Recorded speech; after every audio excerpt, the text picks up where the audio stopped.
In this video, we'll show you how to replace the engine air filter on your Subaru Baja. This is located in the engine bay. Let's get started. We have 3 tabs, one on either end of the box and one right up on top. We'll go ahead and remove this 10mm bolt.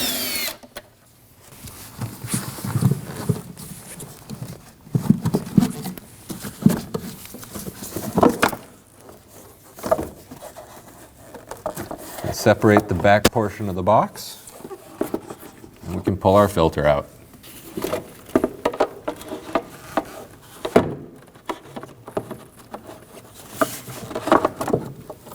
We'll get the filter set into the back portion of the box.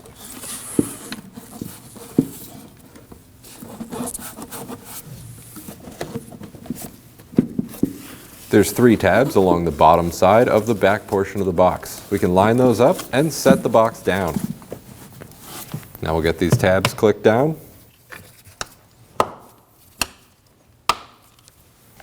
And we can reinstall the 10mm bolt.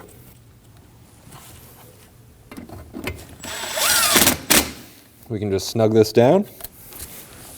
If you had to disconnect your intake hose, make sure that's back on, and you're all set. When only the best will do, demand TRQ. The only company that lets you view before you do. TRQ is committed to offering the highest quality aftermarket auto parts that are engineered for peace of mind. Thanks for using and viewing with TRQ.